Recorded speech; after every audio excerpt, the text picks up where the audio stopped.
Halo teman-teman, bagaimana kabarnya? Semoga sehat-sehat selalu. Insya Allah dalam waktu dekat kita akan diskusi tentang bagaimana sih seputaran kuliah di negara Mesir ya. Halo Kak, Halo Kak, Assalamualaikum. Waalaikumsalam warahmatullahi. Hmm, Yes. Bagaimana kabarnya Kak? Alhamdulillah baik, insya Allah. Nah, sebelumnya teman-teman yang di depan teman-teman ini namanya Putri Nilamsari. Beliau kuliah di Al-Azhar dan semester 3 kalau nggak salah. Iya, benar. Nah, nanti kita banyak tanya nih tentang bagaimana Mesir dan lain sebagainya. Boleh sedikit untuk memperkenalkan diri dulu, silakan. Oke. Sebelumnya teman-teman, ini saya ngucapin terima kasih banyak juga buat Kak Archif yang udah ngajak collab. Kemarin tuh juga kaget gitu, tiba-tiba ke DM terus pas awalnya saya tuh termasuk orang yang jarang buka DM ya, gitu. Jadi kayak DM itu tuh apalagi kadang DM yang cuman salam gitu kayak ngajak kenalan atau apa kayak gitu tuh paling maksudnya tuh diminimalisir gitu, bukan bukan sombong atau gimana, tapi emang kayak DM bukan untuk ajang silaturahmi yang begitu ya, kayak apa yang udah saya post cukup ketahui saya dari apa yang sudah saya post gitu aja gitu kan prinsipnya. Jadi pas buka kebetulan di situ lihat ada inspirasi malam gitu karena emang anaknya berkaryanya malam atau kayak dapat ide cemerlang malam, jadi kayak wah relate nih gitu, jadi kayak ini kayaknya bakal bisa dapat insight banyak gitu.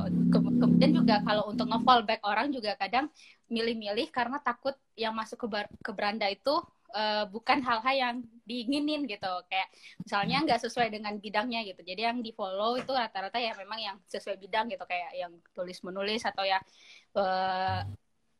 kalau yang tentang agama yang ustadz-ustadz yang memang sudah viral juga gitu kan. Jadi ketika di fallback ternyata langsung di chat itu kaget sih gitu. Kemudian ya karena emang ingin bisa bermanfaat lebih lagi terutama di media sosial ya, jadi makanya kemarin juga Bismillah gitu mau untuk live bareng gitu. Kemudian alhamdulillah saat ini saya sedang kuliah di Al Azhar di Fakultas Bahasa Arab. Insya Allah sekarang semester 3 dan sebenarnya sekarang masih masa ujian gitu. Masih ada satu mata kuliah lagi ujian insya Allah terakhir nanti di 31 Januari gitu Kak. Terus tadi kembali ke pertanyaan nih, apa yang menjadi motivasinya kakak untuk kuliah jauh-jauh? Kenapa nggak di Indonesia aja? Uh, Sebenarnya kalau untuk kuliah jauh itu lebih ke memanfaatkan kesempatan sih gitu.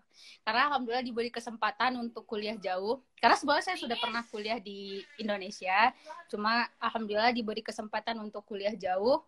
Jadi ya dimanfaatin gitu. Karena memang kan banyak orang yang bercita-cita kuliah jauh tapi ternyata banyak rintangan dan tantangan yang dihadapin gitu. Berarti semenjak awal kuliah itu langsung di Mesir atau sempat kuliah jarak jauh atau gimana kak? Langsung kuliah di Mesir alhamdulillah, meskipun kemarin memang pengurusan berkasnya udah di masa-masa ini masa-masa corona juga, jadi lumayan juga untuk maksudnya lumayan nguji kesabaran dalam pengurusan visa yang ya turunnya nggak langsung, kemudian keberangkatan juga udah ada jadwal ya ditunda gitu-gitu, jadi ya gitu deh. Nah, ini menarik Kak tentang ngurus visa. Kira-kira boleh nggak sih berbagi pengalaman gimana tuh caranya? Maksudnya ketika kita mau ke luar negeri, apalagi kuliah di luar negeri maksudnya, apa-apa saja sih yang perlu kita persiapkan gitu? Ya yang namanya kita kalau niatnya kuliah ke luar negeri itu otomatis ya kita bener-bener niat dulu kan, maksudnya ke luar negeri mau kuliah atau gimana gitu, apalagi di luar negeri itu bakal banyak godaan gitu, jadi kayak niatnya tuh benar-benar harus kuat dulu gitu, yang kemudian kita maunya kemana gitu, misalnya kalau ke Timur Tengah kan ada nanti ada mungkin nggak cuma Al Azhar ya, kemudian kita cari informasinya sebanyak-banyaknya, informasinya nggak bisa kayak cuma tanya-tanya sama senior aja, atau karena ke luar negeri itu juga banyak jalannya gitu, kayak ke Mesir ini tuh sekarang ada dua jalur yang benar-benar resmi gitu. Ada Kemenak, kemudian ada Pusiba, kemudian juga ada jalur lainnya beasiswa dari Kedubes, kemudian ada juga dari mediator-mediatornya juga banyak gitu. Mediator ini kayak yang membantu pengurusan pemberkasan gitu. Jadi kita kayak harus cari informasi itu tuh dari jauh-jauh hari udah disiapin. Kemudian juga yang namanya kita sekolah di negara yang berbahasa Arab ya otomatis kita juga siapin bahasa Arabnya gitu. Meskipun kalau kayak di Mesir sendiri ya kalau untuk bahasa sehari-hari insya Allah kita karena memang warga Indonesia-nya sudah banyak banget jadi biasanya kalau untuk pengantar kita ngobrol sama temennya masih ada bahasa Indonesianya gitu. Jadi nggak terlalu khawatir. Tapi kalau untuk kita belajar otomatis kita harus benar-benar bisa bahasa Arab juga gitu. Meskipun misalnya meskipun belum mahir di Indonesia tapi kan di sini terus belajar gitu. Berarti kalau untuk kuliah di sana keahlian TOEFL nggak diperluin ya kak? Kalian apa nih maksudnya Kak? Bahasa Inggris maksudnya nggak diperluin ya? Enggak Cukup bahasa Arab saja ya? bahasa Arab. Ya kalau sana ya memang bahasa Inggris. Kadang sih kalau kita lagi berinteraksi, lagi ngobrol sama orang Mesir gitu, misalnya jual di toko-toko, di mau belanja, kadang mereka mau nanya sih, kamu pakai bahasa Inggris atau pakai bahasa Arab gitu. Jadi kan kebanyakan mah juga bahasa Arab gitu.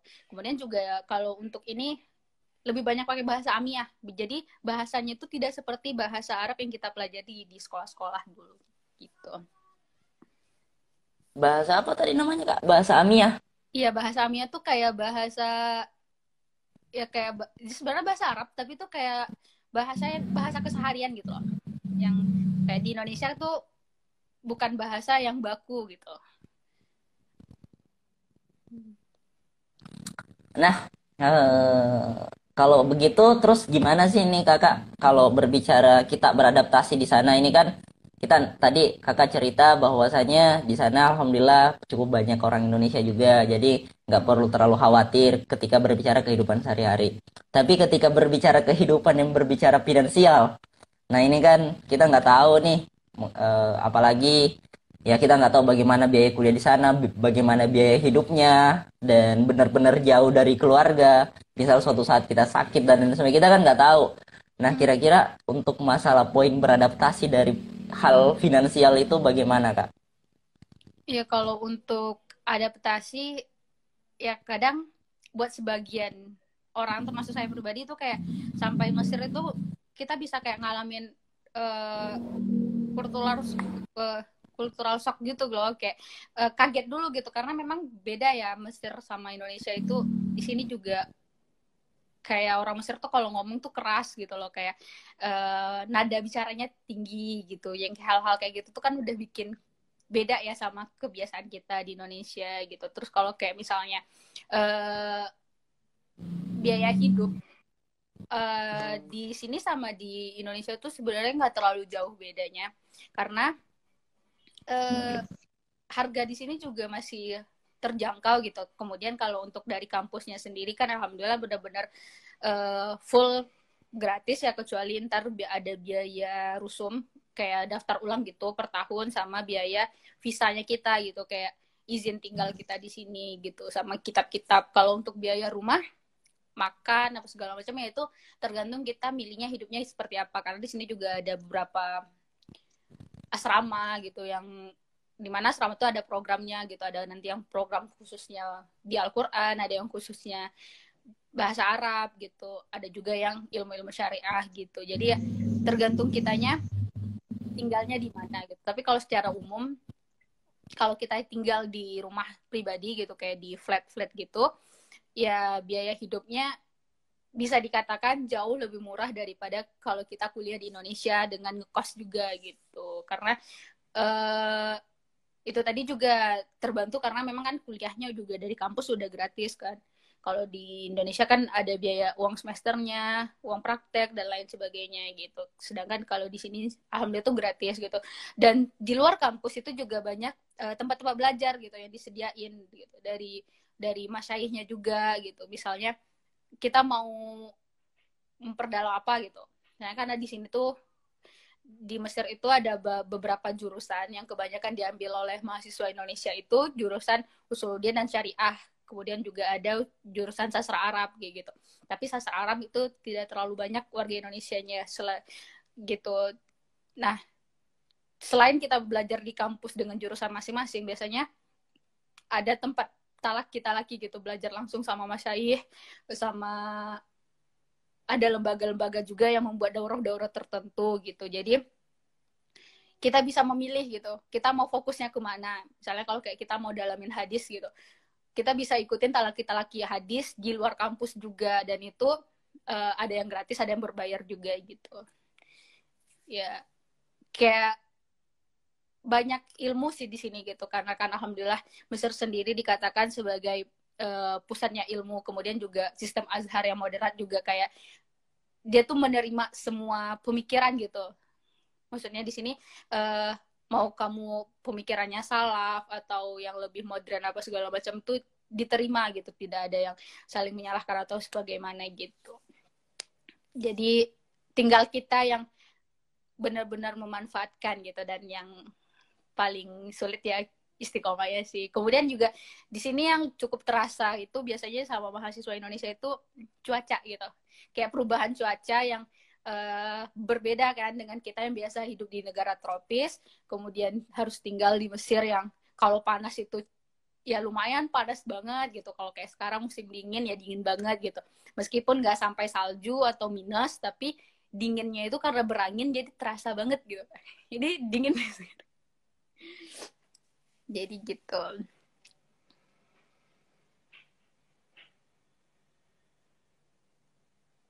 Maaf Kak, nggak ada suaranya Kak.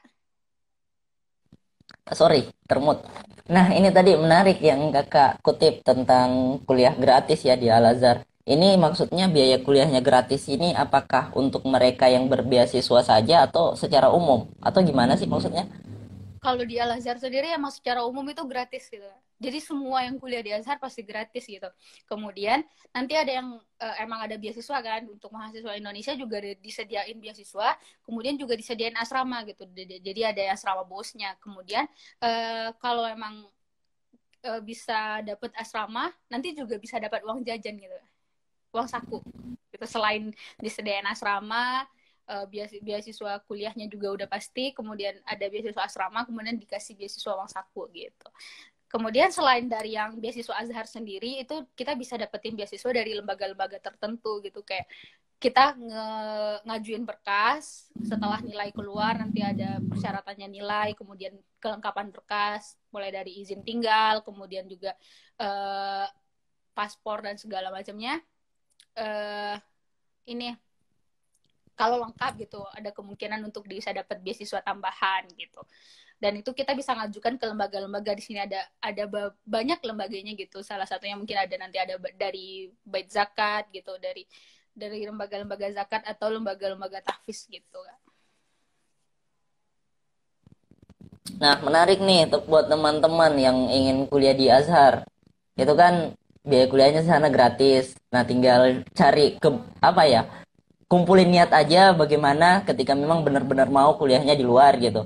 Nah, ternyata juga kalau di sana kita juga bisa berpeluang dapat beasiswa sendiri dari lingkup sekitar sana ya. Ini menarik juga ya. Jadi setidaknya kalau saya pikir-pikir benar tadi kata kakak yang bahwasanya lebih murah dari Indonesia karena selain biaya kuliahnya gratis, kita juga bisa dapat asrama dan lain sebagainya gitu. Iya benar. Kadang itu Jadi, yang kerasa berat itu tuh uang keberangkatan sih biasanya gitu. mm, Karena kan uang oh iya, cukup besar ya untuk tiket gitu di awal-awal gitu. Nanti kalau udah di sini insya Allah, eh, karena kan saya berdua sama adik saya sama-sama kuliah gitu. Adik saya kuliah di Indonesia dan saya kuliah di sini. Biaya kuliah adik saya lebih besar daripada saya gitu. Nah harus ada uang semester, kemudian ngekos dan lain sebagainya gitu. itu tadi yang maksud adiknya kuliah di Indonesia atau di situ juga? Di Indonesia gitu. Jadi maksudnya kan karena kita dua-duanya kuliah gitu. Jadi satunya di Indonesia, satu di sini, biaya yang dikeluarin orang tua untuk yang di Indonesia lebih besar daripada yang di Mesir gitu. Minta pindah aja juga gak ke Mesir? Gak bisa. Ya mungkin kalau untuk wilayah-wilayah Mesir atau mungkin Timur Tengah pada umumnya itu lebih ke apa ya, poin-poin Islami ya mungkin nggak kebanyakan kalau orang-orang Indonesia ke sana. Beda mungkin kalau dia lebih pengen teknologi biasanya mungkin ke Amerika atau ke Ya, Jepang dan lain sebagainya ya. iya benar lebih ke poin-poin yang Islam gitu. Karena memang pusat peradaban Islam juga gitu. Jadi saya mau nanya apa lagi nih? Nah, jadi mungkin sambil ini bagi teman-teman yang ingin bertanya boleh-boleh saja karena mungkin kita nggak akan ngobrol terlalu lama ya, paling nggak mentok mungkin kurang lebih 40 sampai 50 menitan karena saya pikir eh, sembari kita juga berbeda waktu karena di Mesir sana saya nggak tahu di Mesir sana jam berapa sih? Jam 2 atau jam 3 siang ya? Jam Jam 2 kayaknya. Yang jam setengah sekarang setengah 3. Nah jadi dari perbedaan waktu aja cukup ini dan mungkin Kak Putrinya juga ada aktivitas lain jadi silakan nih bagi teman-teman yang mau bertanya boleh bertanya, boleh bertanya sih, nggak dibayar kok, gratis. Nah iya benar. siapa tahu nanti kalau ini apa kesana boleh tuh dapat dapat pengalaman, maksudnya gini, dengan bertanya sekarang kan teman-teman bisa dapat referensi yang lebih luas lah tentang bagaimana kuliah di Mesir. Nah kak, sambil nunggu pertanyaan karena memang nggak ada pertanyaan sepertinya nggak ada yang nanya. eh, Kira-kira salah satu alasan kan gini, kakak kan kuliahnya jauh. Apa sih yang menjadi motivasinya kakak setelah kuliah di sana nanti dengan jurusan bahasa apa sih? Sorry, saya lupa tadi kak. Sas- Jurusan Usuluddin ya. Sastra Arab. Nah, jurusan sastra Arab. Apa sih yang menjadi harapannya kakak kuliah di sana jauh-jauh dengan jurusan sastra Arab? Apa yang ingin dikontribusikan gitu saat pulang nanti atau mungkin apa target tersendirinya kakak saat kembali di Indonesia atau memang stay di sana atau bagaimana sih? Ya pasti balik ke Indonesia. Jadi alhamdulillah saya itu berangkat dari pesantren sebagai duta gitu. Jadi saya punya kewajiban untuk mengabdi lagi ke pesantren tersebut gitu. Jadi uh, saya ngambil jurusan sastra Arab ini juga lebih dikatakan keinginan saya 50%, kemudian emang dipilihkan gitu. Jadi seperti kayak kita ini duta yang akan kembali lagi, jadi emang disiapkan dengan jurusan yang beragam gitu supaya nanti ada yang benar-benar paham gitu dengan bidangnya, kan dari pesantren diharapkannya begitu. Dan di jurusan sastra Arab sendiri kan kita mempelajari tidak hanya tentang kaidah bahasa Arabnya gitu, jadi emang sejarah bahasa Arab itu sendiri, sejarah adanya kamus, kemudian nanti ada syair dan lain sebagainya, yang kalau dipikir-pikir ketika kita turun ke masyarakat itu nggak terlalu banyak memberikan kontribusi gitu kan, karena ya yang dibutuhkan masyarakat pada umumnya pasti lebih ke ilmu syariah gitu, ilmu surudin gitu. Tapi karena memang sudah dipilihkan, ya bismillah saya jalanin. Alhamdulillah sekarang udah sampai semester 3. Harapannya nanti ketika pulang ke Indonesia ya memang bisa. Nah itu tadi karena memang jurusan saya uh, sastra Arab gitu yang pada kenyataannya di lapangan itu nanti kalau ketika pulang ke Indonesia itu nggak terlalu dibutuhkan, kecuali saya mungkin jadi dosen di kampus-kampus Indonesia yang ada jurusan sastra Arabnya gitu, mungkin bisa gitu yang linier untuk kebermanfaatannya. Tapi kalau seandainya untuk ke masyarakat sendiri itu mungkin kurang bermanfaat, maksudnya di sini karena memang masyarakat nggak butuh tahu kan tentang sejarah-sejarah syair gitu, kemudian nggak perlu tahu juga tentang ada ini sastra-sastra di Arab itu kan juga ini loh, kayak di Indonesia aja sastra Indo aja mungkin kita nggak terlalu mendalami gitu. Nah, kenapa juga harus Arab gitu kan? Tapi karena itu tadi menuntut saya untuk tetap harus belajar di luar kampus juga gitu, yang mendatangi tempat-tempat belajar tadi gitu. Kemudian karena emang tuntutannya begitu. Karena kan ketika kayak kita nanti pulang ke Indonesia terus udah terjun ke masyarakat, masyarakat tuh nggak peduli kan kamu jurusan apa di sana gitu, yang pasti oh kamu sudah belajar di Timur Tengah nih gitu, berarti kamu belajarnya di Al-Azhar. Oh, berarti kamu paham nih sama agama gitu. Jadi kayak amanah itu sama tuntutan itu yang kadang ya bisa dikatakan kayak yang motivasi terbesarnya untuk terus belajar lah gitu. Karena ada beban gitu yang ditanggung nanti. Karena orang nggak mikir peduli apa kamu jurusan apa sebelumnya, yang penting kamu sudah kuliah di sana otomatis kamu tahu kayak gitu kan. Ya kadang juga ngerasain kan saat ini tuh udah mulai ada teman-teman atau mungkin dari masyarakat yang kita kenal di Indonesia tuh mulai kayak nanya lewat WhatsApp atau lewat IG gitu, tiba-tiba nanya hukum ini apa gitu, hukum pakai softline apa gitu, kayak wah saya belum belajar gitu. Jadi kayak itulah motivasinya gitu. Jadi harapannya supaya pastinya harus bermanfaat gitu, karena kan banyak sebenarnya orang-orang yang ingin belajar jauh ke Timur Tengah, kemudian terutama Al-Azhar ya, dan bisa kita lihat tuh setiap tahunnya dari Indonesia itu, terutama tahun ini itu ada 2.200 yang berangkat dari Indonesia, dan itu belum berangkat semua, masih ada yang proses menunggu visa dan masih pengurusan berkas gitu. Saking besarnya memang minat warga Indonesia sendiri untuk belajar di Al-Azhar. Mungkin kalau dibandingkan dengan kampus-kampus di luar negeri lainnya, bisa dikatakan mahasiswa Indonesia banyaknya di Al-Azhar gitu. Di Mesir sendiri warga Indonesia terakhir itu sampai 10.000 udah.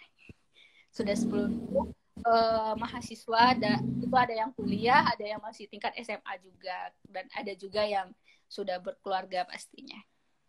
SMA tadi, SMA-nya di Mesir maksudnya di Indonesia, SMA di Mesir gitu maksudnya. Iya, SMA-nya di Indonesia. Sudah warga Indonesia yang di Mesir itu sejak SMA, bahkan dari SMP gitu, dari tingkat SMP. Dan itu sama, belajarnya gratis, semuanya gratis juga, sama dari sekolahnya gratis. Nanti sama, cuman izin tinggal, kemudian juga daftar ulang per tahun gitu yang harus kita bayarkan. Dan pastinya belajarnya berbahasa Arab, jurusannya nanti juga ada yang IPA, ada yang sosial juga gitu.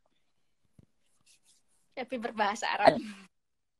Ada yang menarik tadi ini yang kakak garis bawahi, ketika kita kuliah di Mesir itu pikiran orang, wah kita akan ahli dalam bidang agama. Nah, ini juga saya pernah rasain saat ke daerah ya. Kan kalau kita, saya kan jurusannya teknik informatika kak. Jadi mungkin lebih dikenalnya komputer gitu. Jadi pandangan suatu saat kita KKN turun di masyarakat, saya disuruh, kamu anak komputer ya? Iya bu. Coba dong perbaikin televisi saya sama kulkas saya. Wah, maksudnya ini sebenarnya apa ya? Unik begitu, karena dipikir itu ketika orang kuliahnya komputer dia akan bisa menjadi tukang servis dan semua servis. Maksudnya untuk komputer aja kan kita mungkin ada desain, ada programmer dan lain sebagainya. Ini kita turun lapangan disuruh perbaikin servis apa gitu, televisi dan lain sebagainya. Itu unik. Jadi, tapi ya begitulah keadaan masyarakat. Dan kita nggak bisa menafikan itu, karena masyarakat itu yang penting adalah apa yang bisa kamu bantu. Oke gini, saya nggak perlu kamu kuliah di mana. Intinya kalau kamu pulang ke sini ke kampung, kamu bisa bantu apa? Itu yang dibutuhkan masyarakat, dan itu menarik. Nah, terus yang kedua yang saya mau garis bawahi dari yang kakak sampaikan tadi, ketika kita berbicara sejarah, mungkin bagi orang secara umum sejarah itu nggak penting, tapi mungkin bagi orang-orang, bukan mungkin sih, memang bagi orang-orang yang berfokus tentang pembelajaran geopolitik dan lain sebagainya, geostrategi, atau bahkan futurolog, itu dia akan sangat dia sangat terinspirasi atau dia akan sangat bersemangat untuk belajar tentang sejarah. Karena saya secara pribadi, meskipun saya basicnya kuliahnya teknologi IT gitu mungkin bahasanya, basicnya IT, tapi secara pribadi kenapa memang berfokus untuk menjaring berjejaring, belajar sejarah, karena memang itu tadi. Nah, kita ingin belajar sih, kita dapat apa sih?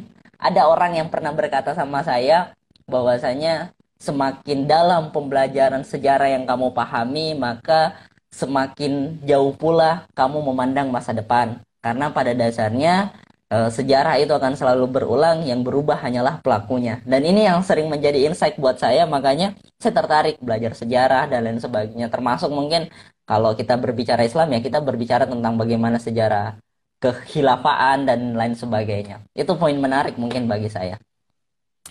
Nah, Kak, eh, terakhir saya mau tanya, sebelumnya kan kita nggak pernah ngobrol sampai detail nih. Kalau di Indonesia tinggal di mana ya? Dan tadi Oh, pesantrennya itu pesantren apa kalau boleh tahu? jadi saya itu sebenarnya eh, pesantrennya itu pesantren non formal yang memberangkatkan saya ke Mesir itu pesantren non formal, pesantren tahfiz di Kota Duri di Riau gitu. Kemudian sebelumnya saya sekolahnya SMA negeri gitu. Jadi bisa dikatakan saya kayak kuliah sama SMA itu tuh kayak banting setir gitu. Beda arah gitu, beda gak linear gitu kan. Dulu sekolah SMA jurusannya IPA, lebih kayak semangatnya pun belajarnya lebih ke IPA gitu kan. Yang fisika, kimia. Dulu saya juga cita-citanya pengennya jadi dosen fisika gitu, kimia. Belajarnya memang yang eksak gitu, tapi qadarullah harus muter-muter dulu. Saya sekolah non formal 2 tahun, kerja 2 tahun baru ke Mesir. Jadi kayak nggak langsung tamat SMA langsung ke Mesir, enggak gitu. Jadi kayak di sini dari pengalaman saya pribadi tuh saya tuh jadi paham, saya pernah bermimpi ke Mesir itu, maksudnya pernah menuliskan mimpi ke Mesir itu 9 tahun sebelum saya berangkat ke Mesir gitu. Jadi sebelum saya masuk SMA negeri, saya sempat di MTS, di pesantren juga. Cuma karena satu dan lain hal mengharuskan saya untuk keluar gitu, karena memang fisiknya nggak kuat untuk tinggal di pesantren kan. Bolak-balik sakit, jadi sama orang tua ditarik untuk tinggal sama mereka, di rumah lagi, sekolah SMA. Dan otomatis di saat itu tuh nggak mikir sama sekali, kamu udah SMA nih nggak mungkin bisa ke Timur Tengah, mindsetnya gitu kan, gitu kayak udah beda jalur gitu kan Kak. Jadi saat itu yaudah saya memutuskan untuk kayaknya saya nggak bisa di ke Mesir. Udah tulis tulis mimpi lain untuk kuliah, ntar fisika atau kimia gitu kan. Di pertengahan jalan dapat satu, setelah melihat satu video gitu, jadi kayak tertarik untuk ngafal Quran. 2016 itu ngafal Quran gak kayak sekarang. Kalau sekarang kita ngafal Quran banyak tempat buat ngafal Quran. Bahkan tahfiz online itu banyak gitu kan Kak. Kemudian juga 2016 tuh ngafal Quran itu kayak kamu mau jadi apa ntar kalau ngafal Quran? Masih mindset seperti itu masih banyak, terutama di lingkungan saya waktu itu. Tapi ketika saya memutuskan untuk masuk pesantren, dan tadi itu guru di sekolah, mungkin BK juga, teman-teman keluarga besar juga kayak ngapain masuk pesantren lagi, kan kemarin masuk pesantren ini karena sakit akhirnya keluar lagi dari pesantren. Jadi kayak ada argumen-argumen yang mematahkan juga, tapi bismillah masuk pesantren yang di saat itu tuh orang belum pada milih gitu. Kayak ngafal Quran tuh hanya benar-benar, kalau sekarang tuh ngafal Quran tuh banyak banget tempatnya. Yang mau seminggu hafal 1 juz, daurah 40 hari 30 juz, itu banyak banget. Nah, sedangkan saat saya masuk itu belum sebanyak sekarang gitu kan. Jadi masuk, bismillah masuk, alhamdulillah 2 tahun berjalan. Saat udah mau wisuda, saya udah siap-siap buat kuliah. Jadi alhamdulillah dari dulu tuh semangat belajar untuk kuliah tuh emang udah tertanam, dan semoga Allah jaga sampai selesai, karena sekarang udah mulai banyak godaan ya karena usia mungkin. Gitu. Jadi eh, ternyata diminta untuk mengabdi gitu. Mengabdi dulu, bekerja dulu selama 2 tahun. Nah, di tahun kedua ngabdi itu saya sempat kuliah di Indonesia. Kurang lebih 2-3 bulanan. Tapi ada tawaran ke Mesir yang saat itu buat saya langsung, oh ya saya harus izin ke orang tua, izin sama orang tua dengan, karena pasti susah ya, karena saya anak pertama perempuan, jadi kayak ngelepas anak perempuan itu tuh kayak pasti berat buat orang tua. Jadi meyakininnya cukup lama, setelah dapat izin ngurusin berkas ya kurang lebih setahun baru bisa berangkat gitu. Nah, ada poin lagi nih yang bisa saya garis bawahi sepertinya. Melukiskan mimpi ya. Ini menarik mungkin. Ternyata mimpi ke Mesir itu adalah cerita tentang 9 tahun yang lalu. Dan ini menarik juga sih buat saya mungkin secara pribadi. Karena dulu itu Saya kan jurusannya juga IPS Kak, waktu sekolah. Jurusannya IPS, sementara keinginan saya itu kuliahnya IT memang dari dulu. Cuman kan saya entah tahu kenapa saya nyasarnya di IPS. Dan pada saat kuliah mau masuk kuliahnya itu kan ada SBMPTN. SBMPTN dan konyolnya saya yang saya tembak waktu itu TB. Saya nembaknya TB dan dengan percaya begitu percaya diri cuma nembak satu aja. Nembak satu aja tembak ITB.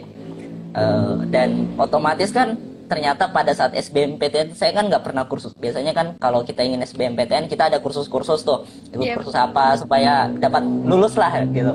Tapi saya nggak pernah ikut-ikut kayak gituan, jadi saya nggak paham tuh kalau ada nilai minus, dijawab salah dan lain sebagainya. Nah, jadi karena saya cuma pilih satu, pada saat soal-soal itu tentang humaniora, tentang soshum ya, soshum, itu gampang, bagi saya agak mudah gitu. Nah, pas soalnya tentang fisika, kimia, wah saya nggak tahu, dan ternyata itu semua error, dan alhamdulillahnya saya nggak lulus. Saya nggak lulus ITB. Dan ini yang dikatain teman-teman, kamu sih so ini, kenapa cuma nembak satu jurusan kan, satu satu ini. Dan bagi saya insight-nya adalah karena kuliah itulah pengalaman itu tetap saya ternyata ditakdirkan untuk kuliah di Sulawesi Selatan, Makassar khususnya. Meskipun saya asalnya Sulawesi Barat, kuliah di Makassar dan saya tetap dapat insight yang sama. Meskipun setelah pasca kampus saya merasa kan saya jurusannya teknik informatika. Harusnya mungkin lebih banyak ke programming atau big data gitu. Data analis lah maksudnya, programming. Nah, tapi ternyata pada saat dunia pasca kampus, saya berubah. Berubahnya apa? Karena saya lebih banyak aktif di multimedia, entah itu desain, videographer. Jadi sebenarnya terkadang memang keadaan itu memaksakan kita berubah. Tapi beriring berjalannya waktu, saya ada poin menarik yang ingin saya sampaikan. Rabbana ma khalaqta hadza batila. Bagi saya itu Allah itu nggak pernah ketika Allah ingin menitipkan satu misi kepada kita, Allah akan mempermudah jalan-jalan menuju misi itu. Tinggal kitanya saja apakah kita bisa membaca tanda-tanda itu atau enggak. Kenapa saya bercerita tentang ini? Karena ternyata pada saat saya IPS kemarin saya banyak belajar tentang sejarah. Dengan situ saya lebih mengenal tentang Indonesia mungkin atau bahkan lebih keluar lagi dari Indonesia. Lalu setelah kuliah saya belajar banyak tentang IT. Meskipun sekarang sepasca kampus saya lebih banyak bergelut di multimedia, tapi karena dengan gerakan yang saya bangun di Inspirasi Malam ternyata ilmu-ilmu itu semua kepake. Ilmu IT saya meskipun mungkin dari segi programmernya nggak kepake, tapi dari segi data analis itu alhamdulillah tuh kepake gitu. Jadi sebenarnya eh, saya sempat berpikir, saya kayaknya ini kuliahnya buang-buang waktu. Kenapa jurusan ini ternyata saya kerjanya di sini. Jadi itu mungkin poin insight yang ingin saya sampaikan. Nggak ada yang sia-sia. Tinggal iya kita aja gitu. Mau benar kemana nantinya. benar banget Kak. Jadi iya, jadi sebenarnya ya nikmatin aja prosesnya. Ya mungkin itu tadi satu poin yang penting untuk digarisbawahi adalah kamu ingin jadi seperti apa, kamu ingin jadi apa gitu. Dengan kamu ingin jadi apa, setidaknya insya Allah Allah akan menuntun kita gitu untuk ke sana. Bahkan tadi kan kakak sendiri cerita ke 9 tahun yang lalu ternyata ada jalan gitu untuk sampai ke Mesir. Saya nggak tahu juga sih nanti. Sebenarnya saya eh, waktu kecil saya berharapnya karena mungkin saya juga agak dari keluarga apa ya agak kurang mampu dari segi biaya finansial ya.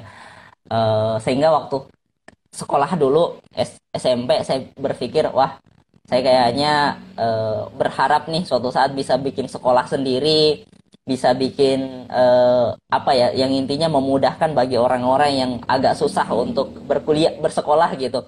Dan ternyata saya nggak pernah berpikir sampai sejauh itu. Di 2020 kemarin saya buat komunitas yang namanya Inspirasi Malam, buat komunitas yang namanya Inspirasi Malam, dan kita memang berfokus kepada dunia pendidikan. Dan lebih uniknya lagi di 2021 kemarin, tepatnya pada saat momen Sumpah Pemuda, kita berafiliasi dengan OKOC, salah satu lembaga yang digarap oleh Pak Sandiaga Uno, Menteri Parekraf Indonesia. Dan kita itu membangun universitas online. Jadi universitas online-nya ini namanya Universitas Inspirasi Malam Indonesia. dan kita dari Inspirasi Malam kan kita kolaborasi dua lembaga ya. Kita dari Inspirasi Malam fokusnya di ranah pendidikan dan OKOC di sini berfokus ke ranah UMKM atau lebih ke ranah ekonomi lah kayak gitu. Dan ini semua saya tidak pernah berpikir, oh petualangannya akan sampai sejauh ini. Itu mungkin poin yang menariknya Kak. Nah, saya pikir kita udah terlalu lama nih diskusinya Kak. Saya boleh minta mungkin closing statement dari kakak atau apa mungkin hal-hal lah yang ingin disampaikan sebelum kita akhiri obrolan kita pada malam hari ini. Iya, kalau dari saya pribadi, kita sebagai generasi muda sekarang gitu, jangan pernah berhenti belajar gitu.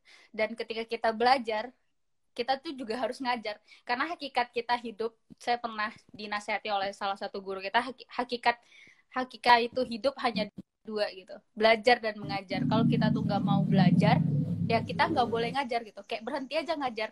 Kalau kita nggak mau ngajar, ya udah berhenti aja hidup gitu. Kayak buat apa sih kamu hidup gitu kalau nggak ngajar gitu. Jadi hakikat itu yang cuma dua gitu, belajar dan ngajar. Jadi terus kita belajar, karena ketika kita ingin ngajar otomatis kita harus punya dulu. Nggak mungkin kita bisa memberi kalau kita nggak punya gitu. Jadi kayak makanya terus belajar dan belajar itu juga tidak terfokus kamu alma maternya apa, kamu kuliahnya di mana, kayak bidang kamu apa, terus bidang saya apa, bukan gitu. Jadi semua hal itu bisa kita pelajari, lingkungan sekitar bisa menjadi pelajaran juga buat kita. Jadi kita emang benar-benar harus benar-benar kayak melihat dunia itu tuh dengan luas gitu, jangan berpikiran sempit. Jadi anak muda sekarang tuh benar-benar harus open minded gitu. Dan pastinya kita juga ini, kita kan dunianya sekarang juga sudah yang media sosial, kita juga harus benar-benar melek ini media gitu. Jangan kayak hanya ikut-ikutan kemudian tidak bisa bermanfaat gitu. Makanya kayak saya lihat akun Inspirasi Malam itu juga kayak, wah ini keren ini komunitasnya gitu, karena ada banyak yang kita dapati dari media ini kalau kita bisa bermanfaat gitu. Jadi kayak kita juga harus bisa memanfaatkan medianya dan berbaginya lewat media gitu. Jadi menurut saya kita itu sebagai pemuda harus terus belajar, kemudian memanfaatkan apa yang ada di hadapan kita sekarang. Kita nggak bisa kayak terfokus kalau orang zaman dahulu belajarnya gimana, terus kita sekarang gimana gitu, karena udah ada perubahan-perubahan yang terjadi dan kita harus menikmati dan memanfaatkan perubahan ini dengan baik gitu, tapi tetap berkaca dari sejarah-sejarah sebelumnya sebagai modal kehidupan kita dasar untuk kita berpijak gitu. Mungkin itu sih Kak. Nah, jadi sepertinya cukup sampai di sini diskusi kita. Terima kasih banyak nih sama Kak Putri yang udah mau luangin waktunya ngobrol sama saya, meskipun mungkin kaget juga nih tiba-tiba ada orang kok ini SKSD ngajak gabung apa gitu. Tapi ya begitulah saya selalu berpikir bahwasanya berkenalan itu cukup sekali dan berteman itu harus selamanya, karena saya berpikir suatu saat relasi pertemanan itu akan diterima hasilnya ketika terawat dari sekarang. Meskipun saya nggak tahu nih ketika misal contoh saja, misal ketika saya berteman sama Kak Putri, manfaat apa yang bisa saya dapat ke depannya, tapi bukan itu poin yang ingin saya sampaikan, melainkan bagaimana mungkin kita harus tetap bisa untuk menjaga pertemanan. Nah, saya pikir itu saja. Terima kasih atas waktunya teman-teman. Mohon maaf ketika sepanjang ngobrol saya ada salah kata atau ada kata-kata yang menyakiti hatinya kalian semua. Saya tidak bermaksud seperti itu. Mungkin hanya terkadang karena perbedaan kita memaknai suatu kata atau perbedaan kita dalam berdialektika, sehingga ada mungkin miskomunikasi yang terjadi. Saya akhiri dengan kafaratul majelis. Subhanakallahumma bihamdik, asyhadu an la ilaha illa anta, astaghfiruka wa atubu ilaik. Assalamualaikum warahmatullahi wabarakatuh.